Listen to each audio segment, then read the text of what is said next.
शराब मामले पर सीएम का सख्त एक्शन, जांच के लिए नवादा रवाना विशेष टीम, जांच रिपोर्ट के आधार पर होगी कार्रवाई।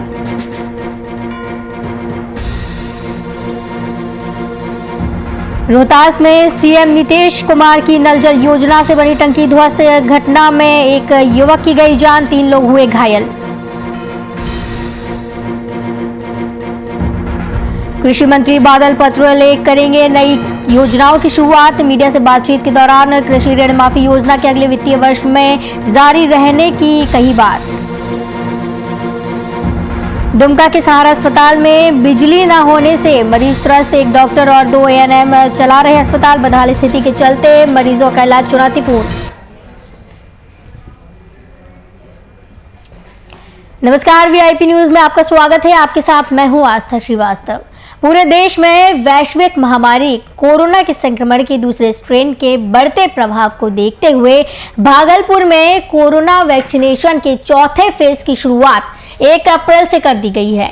आपको बता दें कि भागलपुर के सदर अस्पताल में कोरोना से बचाव को लेकर 45 साल से ज्यादा आयु के लोगों का टीकाकरण प्रारंभ कर दिया गया, लेकिन जो 45 साल से ऊपर के लोग किसी गंभीर बीमारी से ग्रसित थे उन्हें ही टीका दिया जा रहा था, लेकिन अब ये पाबंदी हटा दी गई है।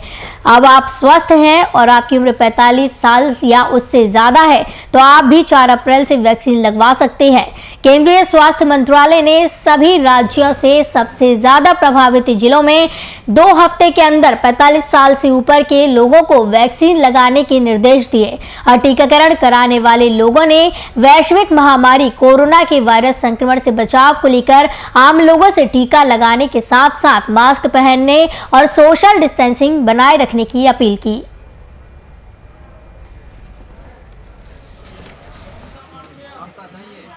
जनता से यही अपील है कि हर व्यक्ति को ये इंजेक्शन लेना चाहिए और पूरी तरह सुरक्षित है। सरकार ने बहुत बड़ी अच्छी योजना चलाई है। हम चाहते हैं पूरा देश, पूरा राज्य, पूरी जन समुदाय इसका भरपूर समर्थन करे। क्या बोलना चाह रहे हैं? बोलना चाह रही है कि 40 से ऊपर को जो है कोरोना ले लिए है सही वैक्सीन सदर हॉस्पिटल में आकर बचाव करें। हाँ, अपना बचाव सुरक्षित, इसलिए मास्क भी जरूरी है।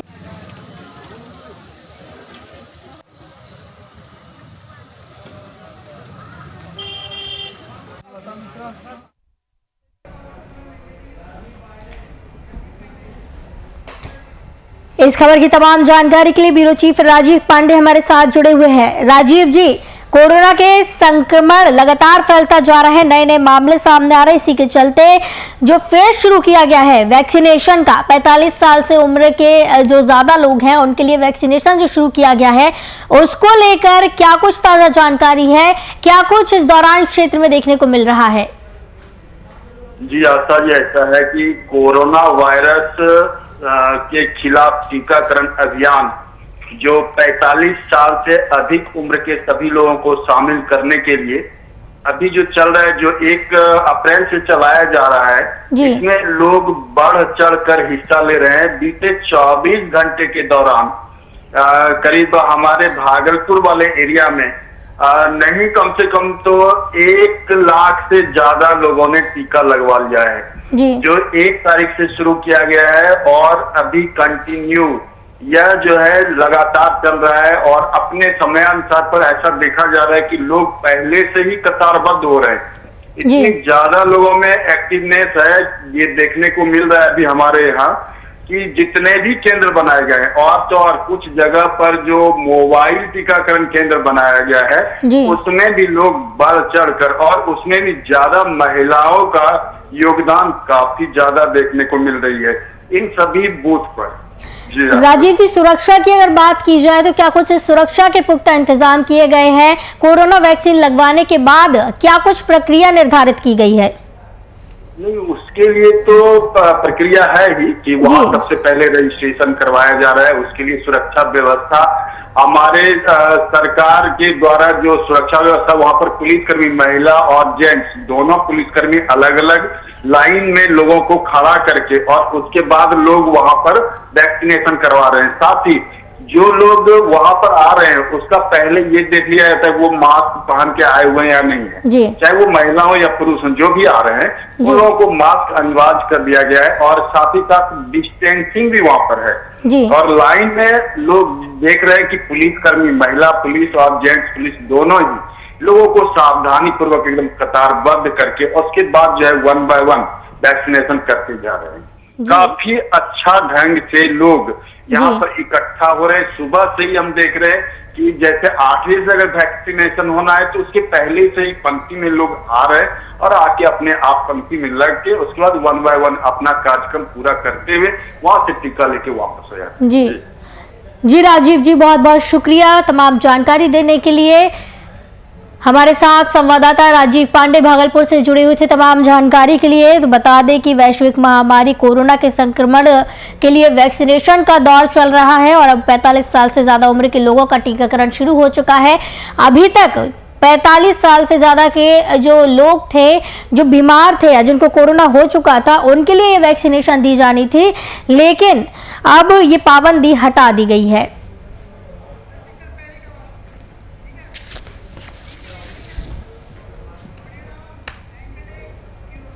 जेडीयू अपने संगठन की मजबूती और पंचायत चुनाव में अपने कार्यकर्ताओं को जिताने के लिए 2 दिनों की ट्रेनिंग पाठशाला लगाकर कार्यकर्ताओं को ट्रेनिंग दे रहा है, जिसकी शुरुआत जेडीयू के राष्ट्रीय अध्यक्ष आरसीपी सिंह ने की।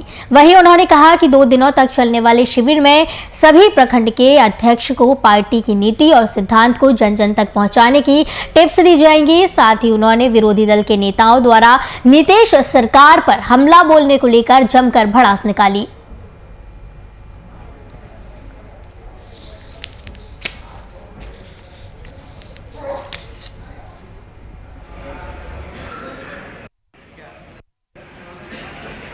हमारे जो प्रखंड है, आपको याद होगा कि इन लोगों ने 26-27 को भी प्रखंड अध्यक्षों का प्रशिक्षण कार्यक्रम किया था और शेष जो हमारे प्रखंड यहाँ बच गए थे 534 में से, वो सब साथी जाए हैं और उनको पार्टी की विचारधारा से, कार्यक्रम से, रणनीति से, इन सब चीज़ों के बारे में उनको बताया जाएगा और उनको मुख्य रूप से इस बात के लिए प्रेरित किया जाएगा कि प्रखंड अध्यक्ष प्रखंड स्तर पर एक सफल नेतृत्व दें। उसमें कई चीजें इस खबर की तमाम जानकारी के लिए हमारे साथ संवाददाता अनु प्रकाश जुड़े हुए हैं। अनु, पंचायत चुनाव के मद्देनजर जेडीयू पहल कर रही है, क्या ये एक रणनीति मानी जा सकती है जेडीयू की तरफ से?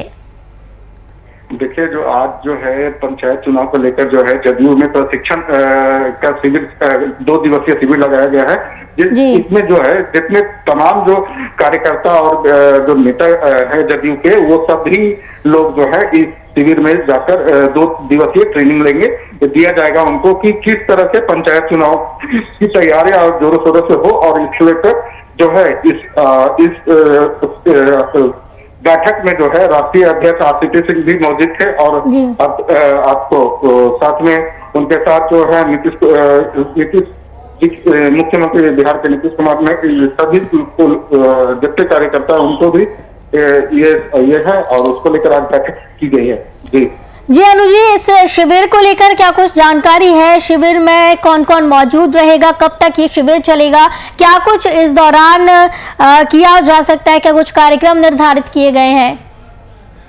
देखिए, इस शिविर में जो है 2 दिवसीय का ये ट्रेनिंग किया गया है कि किस तरह से हर एक पंचायत में अपने जो भी पंचायत के प्रतिनिधि खड़े होंगे उनको लेकर ये दिखाया कि अपने पंचायत के जो कार्य है उसको लेकर कि जनता के बीच जो प्रतिनिधि हैं वो पहुंचे और किस तरह से जनता के बीच प्रतिनिधि उनको लेकर बातचीत हो, उस चीजों को लेकर यह ट्रेनिंग दी जा रही है और ट्रेनिंग अभी चल रही है। ट्रेनिंग खत्म होने के बाद ही आगे की जो रणनीति हो पता चल पाएगी कि क्या क्या रणनीतियों पे बात, कौन कौन विषय मुद्दों पे जो है बात तो बैठक में हुई है, ये लेकर अभी साफ तौर से कुछ बताया नहीं जा सकता है। जी, क्या कुछ नीति और सिद्धांत को लेकर अभी बात की जा रही है जेडीयू की तरफ से? देखिए, जैसे कि मेन जो विशेष जो है जल नल है योजना है, ये सब हर घर नल जल का योजना है, सब मुद्दों पर जो है बैठक पंचायत समितियों में बैठक कर लेकर आज जो है प्रशिक्षण शिविर में जो है तमाम जो कार्यकर्ताओं से है जो अध्यक्ष जो है वो बातें करेंगे, सभी मुद्दों पे जो है उस पर चर्चा करेंगे और आगे की रणनीतियों को कैसे निपटा जाए इसको लेकर आज सभी से बातें की जाएगी। जी बहुत बहुत धन्यवाद अनु, हमारे संवाददाता हमारे साथ जुड़े थे इस खबर की तमाम जानकारी के लिए। तो जेडीयू की तरफ से पहल की गई है, कार्यकर्ताओं के लिए ट्रेनिंग कैंप लगाया गया है, नीति और सिद्धांत को जन जन तक पहुंचाने के टिप्स इसमें दिए जाएंगे। 2 दिन तक इस शिविर का आयोजन किया जाएगा।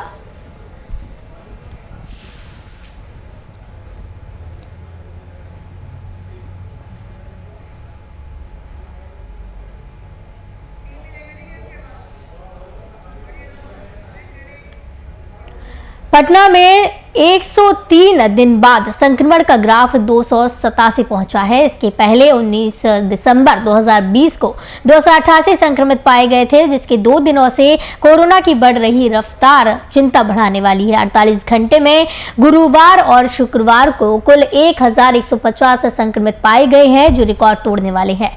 वर्ष 2021 में लगातार 2 दिनों में इतने अधिक मामले नहीं आए। 4 माह बाद शुक्रवार को बिहार में हुई 63,846 लोगों की जांच में 662 नए संक्रमित मरीज मिले। तेजी से बढ़ते मामलों को लेकर स्वास्थ्य विभाग ने संक्रमितों को डिटेक्ट करने के लिए टेस्टिंग और ट्रेसिंग बढ़ाने के निर्देश दिए हैं। तो बिहार में देश के 9 शहरों से आए लोगों की रिपोर्ट पॉजिटिव आई। इसमें गोड्डा, गुमला, कुशीनगर, लुधियाना, पलामू, रांची, रंगारेड्डी, उत्तर दिनाजपुर और बड़ोदरा से आए युवकों की रिपोर्ट पॉजिटिव आई।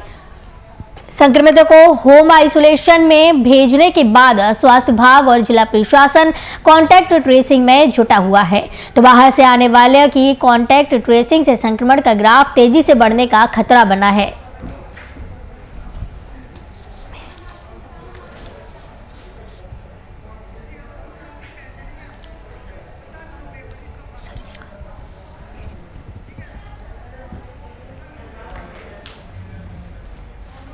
इस खबर पर तमाम जानकारी के लिए हमारे साथ वरिष्ठ संवाददाता शशांक दुबे जुड़े हुए हैं। शशांक जी, लगातार 103 दिन बाद जो ग्राफ देखा गया है संक्रमण का 287 पहुंच गया है, क्या कुछ अगर 1 महीने की रिपोर्ट उठाकर देखी जाए इस महीने की, तो लगातार जिस तरह से ग्राफ बढ़ रहा है, कितना इजाफा देखने को मिला? देखिए, बिहार में भी कोरोना काफी तेजी से फैल रहा है और जो तमाम इलाके हैं वहां पर अगर पूरे बिहार के आंकड़े की बात की जाए तो आज के दिन में 2363 करीब 2400 के करीब एक्टिव मरीज बिहार में है इस वक्त, जो कि काफी अलार्मिंग सिचुएशन है। क्योंकि अगर 1 महीने की बात की जाए पिछले महीने, तो लगभग 1 महीने पहले ये 200 से 300 के करीब संख्या थी, तो लगभग 2000 के करीब मरीज बढ़ चुके हैं। तो बिहार की अगर बात की जाए तो पटना में सर्वाधिक मरीज है, 287 नए यहाँ पर संक्रमित मरीज मिले हैं और कुल मिलाकर यही कहा जा सकता है कि बिहार के तमाम जिलों में सक्रिय मरीज जो सबसे ज्यादा पटना में है, सक्रिय मरीज पटना में लगभग 800 के करीब सक्रिय मरीज हैं। तो पूरी तरह से कह दिया जाए कि अब धीरे धीरे चीजें बढ़ रही हैं और सरकार भी अब तैयारी कर रही है कि कैसे लोग चीजों को नियंत्रित किया जाए। तो इसके लिए सबसे ज्यादा टेस्टिंग है, ट्रेसिंग है, उसके अलावा वैक्सीनेशन है। लेकिन सरकार अब जो माइक्रो कंटेनमेंट जोन का कॉन्सेप्ट था उसको भी शुरू कर रही है। करीब 50 से ज्यादा माइक्रो कंटेनमेंट जोन बनाए गए हैं। तो पटना शहर की बात की जाए तो पूरे बिहार में भी इसकी तैयारी चल रही है। तो कहीं ना कहीं सरकार अब इस पर ध्यान दे रही है कि जो तेजी से मामले बढ़ रहे हैं इनको कैसे नियंत्रित किया जाए। और नियंत्रित करने के लिए सबसे ज्यादा से ज्यादा जांच पर सरकार जोर दे रही है, ज्यादा से ज्यादा टीकाकरण पर जोर दे रही है। लेकिन साथ में जो सोशल डिस्टेंसिंग की बात है, कोविड-19 के जो गाइडलाइन है उसका पालन सुनिश्चित कराना और साथ में एहतियातन जो कंटेनमेंट जोन है या माइक्रो कंटेनमेंट जोन है उस पर भी सरकार बहुत गंभीरता से विचार कर रही है। जी शशांक जी, तो एक तरीके से माना जा सकता है कि सरकार जिस तरीके से अब कड़े कदम उठा रही है, जब कोरोना का पहला स्ट्रेन आया था वापस से उसी तरीके से सरकार अब पहल करेगी और लोगों को जागरूक करेगी और सख्त कदम इस दौरान उठाए जाएंगे। सरकार ने जो स्वास्थ्य विभाग है उसने आज पैथोलॉजी, जितने प्राइवेट पैथोलॉजी हैं जो कोरोना की जांच करते हैं, उनके साथ बैठक की है और उनको पूरी तरह से एहतियात निर्देश दिए हैं कि आप अगर कोरोना की टेस्टिंग करते हैं जो प्राइवेट लैब्स हैं, क्योंकि सरकारी लैबों से तो सरकार के पास सीधे रिपोर्ट पहुंच जाती है, लेकिन प्राइवेट लैब से भी रिपोर्ट प्रॉपरली पहुंचे और इससे ये पता लग सकता है कि किस क्षेत्र में मरीज बढ़ रहा है और मरीज की ट्रेवल हिस्ट्री क्या है, वो कहाँ क्या है। इन तमाम चीजों पर भी सरकार फोकस कर रही है कि जिन लोगों की भी जांच हो रही है, अगर वो पॉजिटिव पाए जाते हैं तो ये देखा जा रहा है कि उसकी ट्रेवल हिस्ट्री क्या है और वो कहाँ से आए हैं और किन किन लोगों के संपर्क में आए हैं। क्या जो संपर्क में आने से जो कोरोना का स्प्रेड हुआ कि नहीं हुआ है, बढ़े कि नहीं बढ़े हैं, ये भी देखने की जरूरत है। क्या एक साथ रहने वाले कई लोग कोरोना पॉजिटिव हैं, अगर ऐसे हैं तो क्षेत्र को भी चिन्हित किया जाएगा। तो सरकार अब माइक्रो लेवल पर भी इन चीजों को ध्यान दे रही है। जी शशांक जी, बिल्कुल सरकार बिल्कुल सख्त कदम उठा रही है और वापस से कंटेनमेंट जोन भी बनाए जा रहे हैं, वैक्सीनेशन का भी दौर चल रहा है। बहुत बहुत धन्यवाद शशांक दुबे जी, हमारे साथ जुड़े हुए थे इस खबर की तमाम जानकारी के लिए।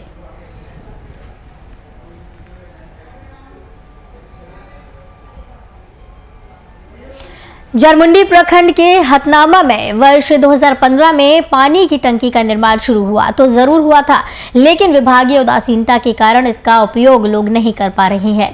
जहां गांव के यासीर ने बताया कि सरकार इसका निर्माण जनता के उपयोग के लिए बनाई थी, लेकिन लोग इसका उपयोग ही नहीं कर पा रहे। तो वहीं समाज सेवी हरिमंडल ने बताया कि 2015 में इसका निर्माण शुरू हुआ, जब बनकर पूरी तरह से तैयार है, लेकिन जनता इसके उपयोग नहीं कर रही है। इस गर्मी में इसको चालू कराया जाए तो लोगों को इसका फायदा मिलेगा।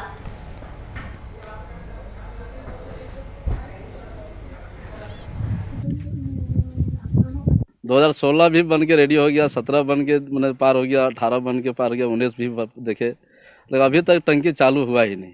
अगर ये चालू रहता तो अल्पसंख्यक का फ़ायदा मिलता, यहाँ का बच्चा का, जो आपका मदरसा भी है, मस्जिद भी है, इन लोगों को फ़ायदा मिलता इस टंकी से। लेकिन ये तो ख़राब रहने के कारण से तो फ़ायदा मिल नहीं रहा है। अब सरकार योजना तो देती है, लेकिन अब कैसे इसका यूज बना नहीं पाए, जो कि इसका यूज नहीं हो रहा है। टंकी बना हुआ है, चालू नहीं है। चालू हो जाने से हम लोग को बहुत फ़ायदा होता। मस्जिद भी यहाँ है, पानी मिलता, घर घर में पानी मिलता, बहुत फ़ायदा होता। तो किस कारण से बंद है वो सब मालूम नहीं हमको। इस खबर की तमाम जानकारी के लिए हमारे साथ संवाददाता सुतीब्रो जुड़े हुए हैं। जिस तरीके से विभाग की उदासीनता देखने को मिल रही है, भीषण गर्मी में लोग पानी का ही इस्तेमाल नहीं कर पा रहे हैं। टंकी जो निर्माण शुरू हुआ था उसका इस्तेमाल ही लोग नहीं कर पा रहे हैं, तो अब लोगों को क्या कुछ परेशानियां इस दौरान होंगी?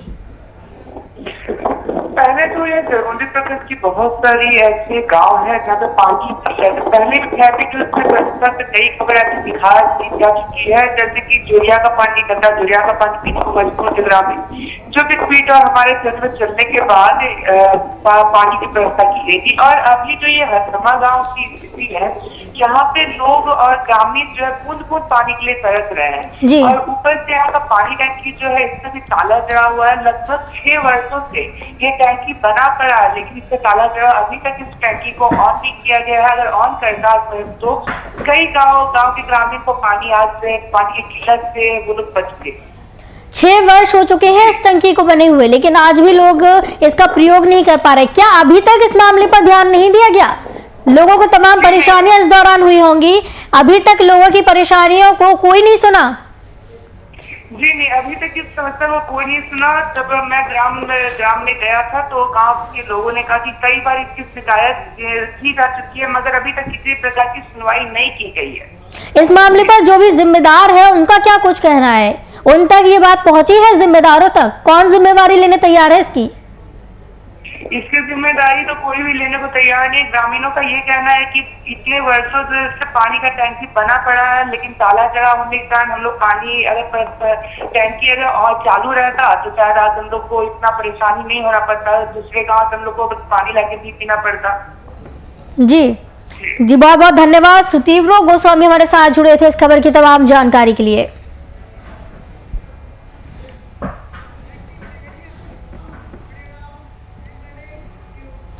बिहार में चोरों से भगवान भी अछूता नहीं रह गया। मधुबनी के कलुआही थाना क्षेत्र के कालिकापुर काली मंदिर में बीती रात चोरों ने लाखों रुपयों का सामान चोरी कर फरार हो गए। पुजारी के मंदिर पहुंचने पर भगवती मंदिर के सामान को बिखरा देखते ही हड़कंप मच गया, जिसके बाद चोरी की सूचना थाने में दी गई। वहीं समय पर पुलिस की ना पहुंचने पर स्थानीय लोग आक्रोशित हो गए। मौके पर नवनिर्वाचित एमएलसी घनश्याम ठाकुर पहुंचे और घटना की जानकारी ली। बाद में एमएलसी के कहने पर कलुआही थाना पुलिस पहुंची और मामले की तफ्तीश में जुट गई।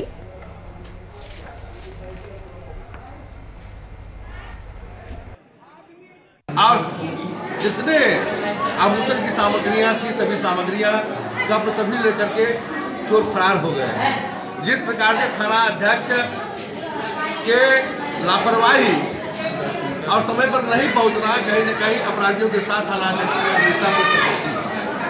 आप ऐसे रहते हुए यहाँ थाना अध्यक्ष पर यह जो समय रहते जिस प्रकार से रथोत्सव में विष्णु भगवान की चोरी हुई थी 12 घंटा के अंदर ही पुलिस अधीक्षक ने त्वरित कार्रवाई करते हुए उस चोरी की सामग्री को वापस लौटाया था। मुझे अपने का ताला खुल गया है। अच्छा, भैया का सब कपड़ा उपड़ा सब फेंक फाक दिया, मकुट उठा के ले गया। टीवी था भी ले गया। गोदरेज तोड़ करके फिर सब क्लियर घर ठीक ठाक दिया। आप इतना बता सकते कुल मिला के कितने का सामान गया होगा? वो हमको पता नहीं है कितना का। ठीक। रोहतास के सासाराम अनुमंडल में सड़क दुर्घटना की खबर सामने आई है, जहां एक अनियंत्रित ट्रक की चपेट में आने से एक सब्जी विक्रेता की मौके पर ही मौत हो गई। घटना की सूचना मिलते ही पुलिस मौके पर पहुंची और शव को अपने कब्जे में लेकर पोस्टमार्टम के लिए सदर अस्पताल भेज दिया। तो वहीं घटनास्थल पर मौजूद ग्रामीणों के द्वारा ट्रक को पकड़कर पुलिस के हवाले किया गया।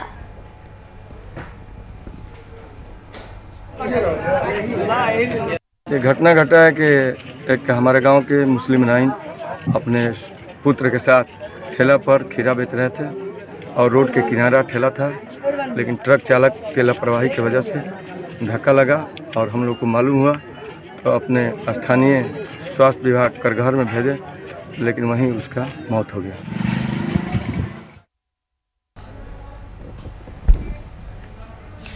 सूबे के अधिकारियों की घोर लापरवाही ने मोकामा नगर परिषद क्षेत्र के 1950 लाभुकों को पीएम शहरी आवास योजना की तीसरी किश्त से वंचित कर दिया। अधिकारियों की इस बेरुखी से पीएम शहरी आवास योजना की सफलता अधर में लटक गई है। बताया जा रहा है कि मोकामा नगर परिषद क्षेत्र के 1950 लाभुकों को योजना का लाभ तो मिला, लेकिन लाल फीताशाही के कारण 4 साल बाद भी तीसरी किश्त की रकम आज तक नहीं मिली। लिहाजा गरीबों का एक अध का सपना महज सपना बनकर रह गया है। इस बाबत वरीय अधिकारियों का आदेश भी रद्दी की टोकरी में डाल दिया गया। बता दें कि पीएम शहरी आवास योजना में बड़े पैमाने पर हुई लूट की शिकायतों को भी अधिकारियों ने दरकिनार कर दिया।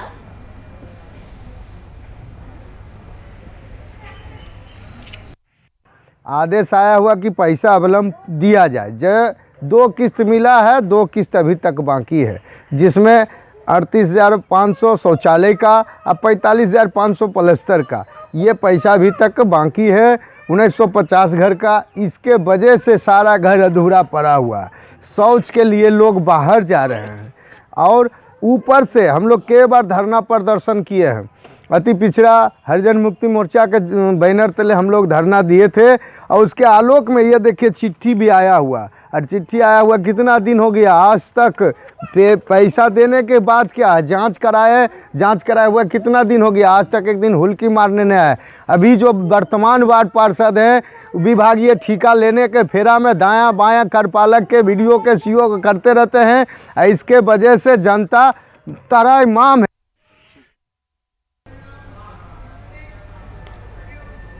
दुमका जिला के झरमुंडी प्रखंड के सहारा अस्पताल में बिजली नहीं होने के कारण मरीजों को परेशानियों का सामना करना पड़ रहा है। तो वहीं सहारा अस्पताल में डॉक्टर के अलावा 2 ANM है, जिससे अस्पताल सुचारू रूप से चल रहा है।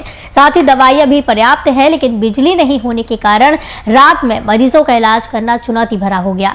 बिजली नहीं होने के कारण प्रसव क्रिया में काफी कठिनाई आ रही है।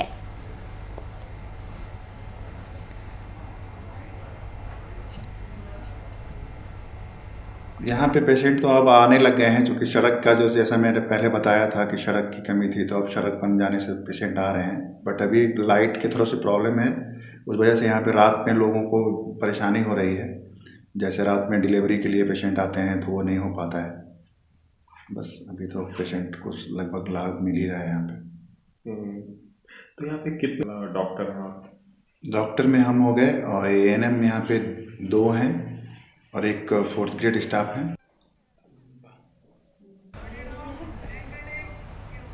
दुमका जिला में पिछले एक सप्ताह से कोरोना संक्रमण के मामले तेजी से फैल रहे हैं, लेकिन इसके बावजूद दुमका के लोगों के साथ साथ दुकानदार सरकार के द्वारा कोविड-19 के बचाव के लिए दिए गए गाइडलाइन का पालन नहीं कर रहे। कई लोग बिना मास्क के ही बाजार में घूम रहे हैं।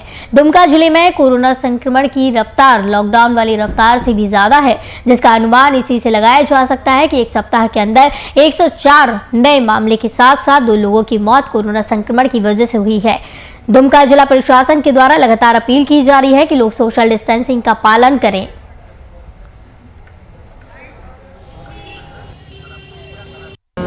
हम अपेक्षा करते हैं कि जो गाइडलाइंस दिए गए हैं और जिस तरीके से प्रशासन के जो वीडियोस, जो इंसिडेंट कमांडर्स है, जिस तरीके से वो तैनात है फील्ड में, मुझे लग रहा है कि ये सिचुएशन बहुत ही जल्द कंट्रोल में आ जाएगा। और सरकार के द्वारा जो गाइडलाइंस था जिसको कि हम हमेशा फॉलो करते रहना था, उसमें लोगों के द्वारा जो है सो कमी कर दी गई और यही मुख्य वजह रही इस चीज़ को संक्रमण के बढ़ने की, क्योंकि लोगों का जो भी गतिविधि थी उनकी उन सबों में बढ़ोतरी हो गई। सरकार की ओर से जो भी, देखिए, सबसे पहले तो हम लोगों को सावधानी बरतनी होगी। लॉकडाउन की बात की है, अगर हम लोग हर आदमी मास्क पहने, सामाजिक दूरी को बना करके रखें और सैनिटाइज यूज करें, जिससे बहुत हद तक बचा जा सकता है मेरे अनुसार। लेकिन दुकान में कोई भी लोग जो है वो मास्क का इस्तेमाल नहीं कर रहे हैं, ऐसे ही आ रहे हैं, जा रहे हैं। हमारे पास जो भी आ रहे हैं मैं उन्हें दूरी पे बैठा रहा हूँ और बोल रहा हूँ कि पहले आप मास्क पहनिए, नहीं है तो आप मुझसे मास्क लीजिए और पहनिए उसे, और सैनिटाइज रखा हूँ दुकान में, सैनिटाइज करिए। VIP न्यूज के बुलेटिन में फिलहाल इतना ही। मुझे दीजिए इजाजत। नमस्कार।